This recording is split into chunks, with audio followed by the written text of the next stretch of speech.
Yesterday, we spoke about the power of visualization as a way to de-stress before you sleep every night. And we've had emails and a lot of messages flowing in all through the day about how it worked positively for many people. Well, today we're going to talk about building a routine. A routine like you have during your day is extremely important for us to fall into the discipline in the things that we do throughout the day. Now, when it comes to de-stressing at the end of the day, it's important that we have our bedtime routine. When you have this routine, what happens is we start following a couple of things which are pre-planned already. And then the body starts getting used to this. So the moment you start doing these particular things that we're going to talk about, your body starts preparing itself to sleep. When we don't de-stress and we don't, have that disconnection between the end of our day and bedtime, the body just never really knows when to fall asleep. Now, technically, as the sun sets, our bodies still function according to evolution. As the sun sets and the lights around us get dimmer and dimmer, our pituitary gland starts producing melatonin. Melatonin is a sleep hormone. It works as the natural light starts getting dimmer and dimmer. So it starts getting dimmer, the body understands that it's time to start preparing for sleep. So it produces melatonin, which helps you to fall asleep. Now, it's different that today, even after the sun sets, we put on all the bright lights around us. So that melatonin process doesn't happen naturally anymore. So it's extremely important. There is no signal for us to fall asleep until we really decide that it's the end of the day, let's switch off the lights and go to sleep right now.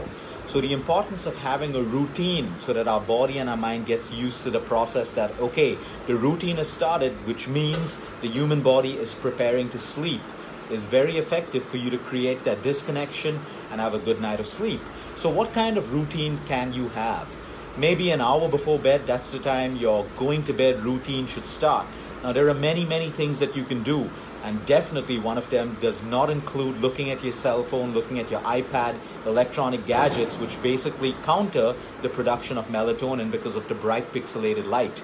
So examples of routines before going to bed. It could be something as simple as reading a book.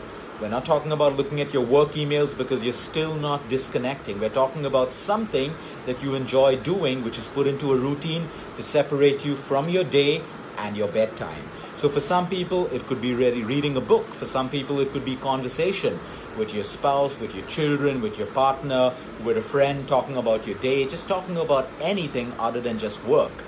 There could be communication. Communication is something that's lacking in almost everyone's life. Not because we don't want to do it, but we just don't have the time to do it anymore. So when you make that little time at the end of the day, then you don't have to keep thinking about making time for communication to happen. That's your fixed routine where you sit, you communicate with your children, your loved one, your partners, whatever it is. You talk about how your day went. Communication is something else that you can fit into a routine. So you can look at reading a book, you can look at communicating. For some people, it could be listening to music. Listening to their favorite music for about 15 minutes, 20 minutes, 30 minutes. It starts unwinding you. It starts de-stressing you. All the stress hormones start reducing when you start listening to your favorite music. So that could be part of your routine as well. Something as simple as brewing a cup of herbal tea.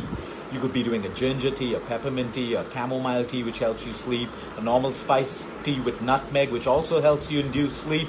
So that could be part of your routine again. Many people maintain a journal, which is a fantastic way of disconnecting yourself from your day before bedtime.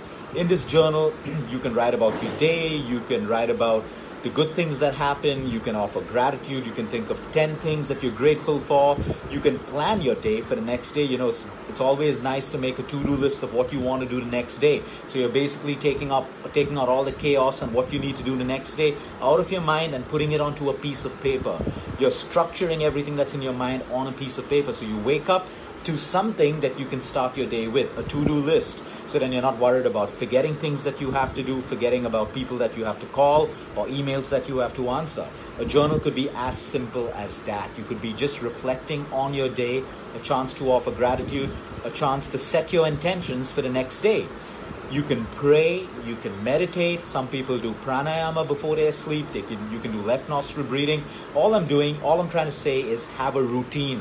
It could be 1 hour, it could be 45 minutes, it could be half an hour, it could be 15 minutes. So in that routine, you brush your teeth, which means you're not going to eat after that. So you have this little routine, and your subconscious, it gets stored in your subconscious. So that every day, the moment you start getting into this routine, your body knows that it is time for you to sleep, and it starts preparing you hormonally. It starts generating the right hormones that can help you to sleep. So it's as simple as that, having a routine. So you may want to introspect and see what you want to put in that routine. First, decide the time frame that you can put for that routine aside. And the second thing is you start deciding what it is that you want to put in that routine. It can keep changing. One day you may pray, one day you may meditate, one day you may maintain a journal, one day you may listen to music. Whatever it is that is close to your heart, that makes you calm down, feel peaceful. That way you disconnect from the stress of the day. When the mind is clear, when the mind is not running with thoughts, you can then have a great night of sleep, which is completely rejuvenative for you. So until next time, eat smart, move more, sleep right, and breathe deep. It is extremely essential for you to de-stress at the end of today. And remember, one of the best stress busters is a good night of sleep. If you're getting that good night of sleep, you're de-stressing for the next 7 to 8 hours that you're fast asleep. Have a good night, everyone.